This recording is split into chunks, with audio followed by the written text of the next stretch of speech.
শাশুড়ি মা, কাল রাতে আমি ব্যবসা নিয়ে মেলাতে গেছিলাম। মেলার থেকে ফিরে এসে দেখি আপনার মেয়ে বাড়িতে নেই। এখানে কি এসছে? মেয়ে আসেনি, মেয়েকে নিয়ে চলে এসেছি। কেন মা, আপনার মেয়ের সাথে তো আমার কোনো অশান্তি হয়নি। দেখো বাবা, তুমি খুব গরিব, সামান্য ফুচকা ব্যবসা করো। ওই ব্যবসা করে যা ইনকাম করো তাতে কি আমার মেয়ের ভবিষ্যৎ হবে? দেখুন মা, কোনো ব্যবসাই তো ছোট না। তাছাড়া আমার শ্বশুর মশাই তো সবজি ব্যবসা করে। উনি কি সবজি ব্যবসা করে আপনাদের সুখে রাখেনি, নাকি আপনাদের ভবিষ্যৎ নিয়ে ভাবেনি? হ্যাঁ, সারাদিন ফুচকা বেচে কত টাকা ইনকাম করো তুমি?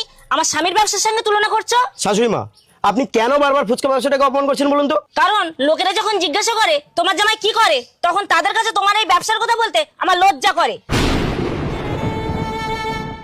শাশুড়ি মা, আপনার স্বামীও তো সবজি ব্যবসা করে।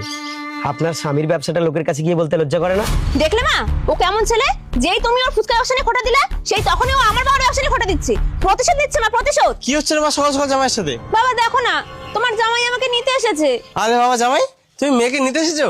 খুব ভালো করেছো বাবা। কিন্তু বাবা, আমি তো তোমার ভালোর জন্য এখন মেয়েকে তোমার বাড়িতে পাঠাবো না। কেন শ্বশুরমশাই, আমার ভালোর জন্য মানে? মানে মানে তুমি যে সামান্য ইনকামের ফুচকা ব্যবসাটা করো, আমি জানি তাতে তোমার সংসার চালাতে বড্ড কষ্ট হয়।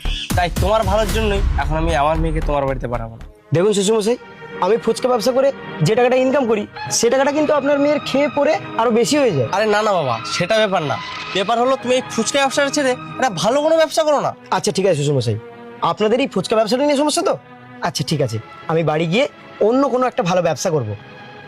চলো বউ, বাড়ি চলো। আরে দাঁড়াও বাবা, তুমি এখন আমার মেয়েকে নিয়ে গিয়ে ফালতু ফালতু খরচা করবে কেন?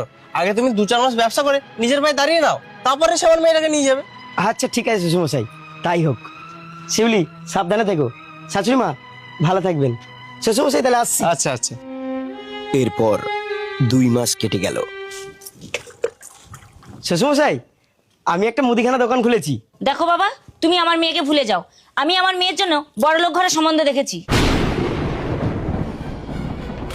কেন শাশুড়ি মা, আমার অপরাধটা কোথায়? অপরাধ তোমার একটাই, যে তুমি গরিব। তাই আমার মা আমার জন্য এই বড়লোক ছেলেকে দেখেছে।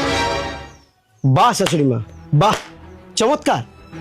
জামাই গরিব বলে আপনি আপনার মেয়ের জন্য জামাই বদলে ফেললেন। তা মেয়ের বাপটা তো গরিব, সামান্য সবজি ব্যবসা করে। মেয়ের জন্য মেয়ের বাপটাকে বদলে ফেলুন। দাদা দাদা, তুই যে লটারিটা কেটেছিলিস তাতে 20 কোটি টাকা বেঁধেছে। 20 কোটি? বাবা জামাই, চলো ঘরে চলো।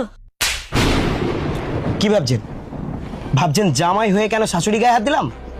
শুনে রাখুন, আজ থেকে আমি আপনার জামাই না। বন্ধুরা, শিক্ষার কোনো শেষ হয় না, মার খাওয়ারও কোনো বয়স হয় না। তাই অশিক্ষিতদের এভাবেই বোঝাতে হয়। ধন্যবাদ।